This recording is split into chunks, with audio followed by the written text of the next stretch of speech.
So today the topic is congenital lesions of the larynx. So laryngomalacia is the most common congenital abnormality which is seen in children. Second is vocal cord palsy, third is subglottic stenosis. So we should remember that whenever the child comes, when a newborn child comes with stridor, you must always think of laryngomalacia. Laryngomalacia is nothing but excessive flaccidity of the supraglottic larynx. Okay, so how do we diagnose? Usually it regresses on its own, but we usually do a direct laryngoscopy. And on direct laryngoscopy, you can see a elongated epiglottis, floppy AE fold, and prominent arytenoids. So this is flexible laryngoscopy. Here you can see short AE folds, redundant arytenoid tissue, omega epiglottis, and arytenoid tissue and epiglottis usually prolapse into the airway with inspiration, and it is expelled with expiration. So laryngomalacia usually stridor subsides in prone position, but it increases with crying. So how do you treat? You do a flexible laryngoscope, and then in severe cases it usually resolves on its own, but in severe cases, since the obstruction is actually seen at the region of the larynx, so what you do is you make a opening just below the larynx in the trachea. So tracheostomy is an opening into the trachea through the neck just below the larynx, and then an indwelling artificial airway is created. Okay, so you put a tracheostomy tube to relieve the obstruction. Laryngeal web. Laryngeal web is nothing but incomplete recanalization of the larynx. Okay, so here again child will come with airway obstruction and weak cry. Laryngeal web is nothing but incomplete recanalization of the larynx, and it is seen between the vocal cords with concave posterior margin. How do you treat? You treat with a thin web knife or carbon dioxide laser, and thick web is usually treated with a laryngofissure. That is, you cut that portion of the laryngeal web, or you place a keel. Okay, so this is a silicone keel. What is congenital subglottic stenosis? It is nothing but abnormal thickening of the cricoid cartilage or the fibrous tissue which is seen below the vocal cords. So usually the lesion is in the subglottis, okay, and many a times child keeps going to different general practitioners or ENT surgeons, and then they are underdiagnosed. They are not able to diagnose because repeated frequent respiratory tract infection. You must think of subglottic stenosis. Child also comes with dyspnea and stridor. So the subglottic diameter is less than 4 millimeter in full term, and it is less than 3 millimeter in premature. Subglottic hemangioma, again it is asymptomatic till 3 to 6 months. Child comes with stridor, but cry is normal, unlike laryngeal web where cry is weak. Okay, and it's also associated with port wine stains and other lesions. So again treatment is tracheostomy observation. You can even give steroids to reduce the size of the subglottic hemangioma, or you can use carbon dioxide laser. Laryngoesophageal cleft. This is nothing but failure of fusion of the cricoid lamina. So what happens whenever the patient is swallowing, even the saliva, the food particles can actually go into the lungs, and it can lead to aspiration pneumonitis. Laryngeal cyst, the site is usually seen in the AE fold. It appears as a bluish fluid filled smooth swelling in the supraglottic larynx, and respiratory obstruction, stridor and dyspnea. What is stridor? Stridor is nothing but noisy respiration. It is produced by turbulent airflow through the narrowed air passage. So usually it can occur in the following places. It can occur in the nose, mouth, larynx, trachea. Okay.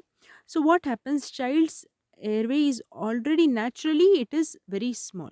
Any minor reduction in the airway will lead to increased resistance within the airway, and that will lead to stridor. Suppose the sound, like when you have a very narrow lumen, the sound is very harsh like that, but if the lumen is very wide, the sound is not so harsh. Okay, so that is stridor. So it is a noisy respiration, so that you should always differentiate with stertor. Stertor is usually seen whenever there is an obstruction in the nose and the oral cavity. Okay, so stridor can be either inspiratory, expiratory or biphasic. Inspiratory is supraglottis, expiratory is thoracic trachea, primary and secondary bronchi. Biphasic stridor is usually seen in subglottis, glottis, and cervical trachea. So, what are the different causes for stridor? Congenital lesions like laryngomalacia, laryngeal web, subglottic stenosis, hemangioma, vocal cord palsy, tongue and jaw abnormalities, usually seen in syndromic cases like Pierre Robinson syndrome or other cases. Now, if the child comes with fever, then you must suspect epiglottitis, acute laryngitis, laryngotracheitis, diphtheria, and retropharyngeal abscess. Now, what are the other conditions? Papillomatosis, it is usually caused by human papilloma virus. Okay, the extensive lesions, papillomatous lesions, which can be seen in larynx and it can extend into the trachea and bronchi also. If there is any injury or foreign body you must always suspect if the child comes with a stridor. It's the most commonest cause, laryngeal edema and adenotonsillar hypertrophy. So these congenital conditions we have already dealt with. These acquired conditions you should know. Okay.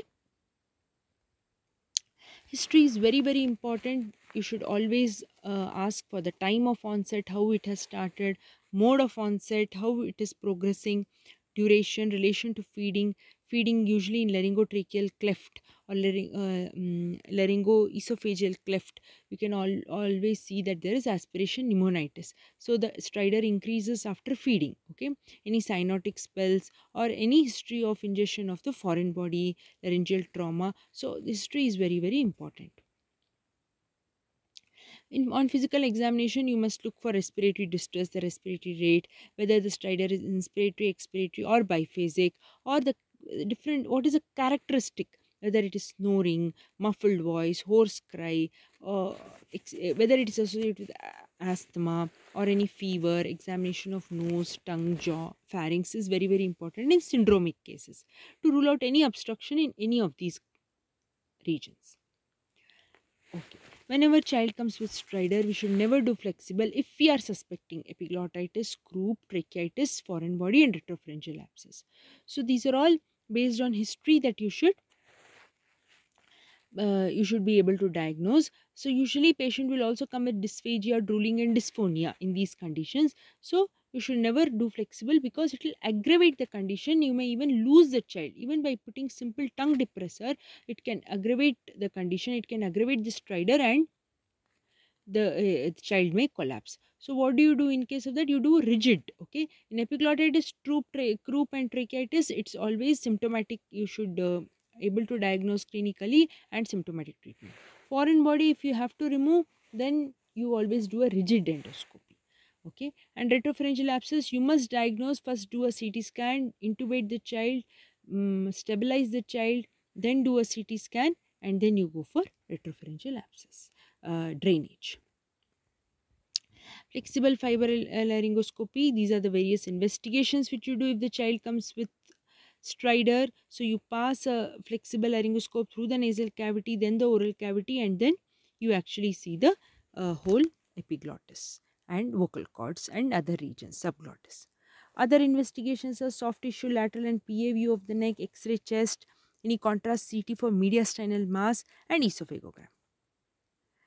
Then any condition, if you need to do a surgical intervention for any laryngomalacia, web or any subglottic stenosis, what surgical intervention will you do? You do microlaryngoscopy and bronchoscopy under general anesthesia. So this is the whole setup. You put a scope, you use a microscope, and with cold instruments like how he's using, you either use laser or cold instrument. This is actually the Klinsaucer stand. The stand is actually placed on the chest, and then you use a direct laryngoscopy. The stand actually acts as a fulcrum. Okay, it's a support for the direct laryngoscopy. So both your hands are free and you are able to do the procedure using these cold instruments.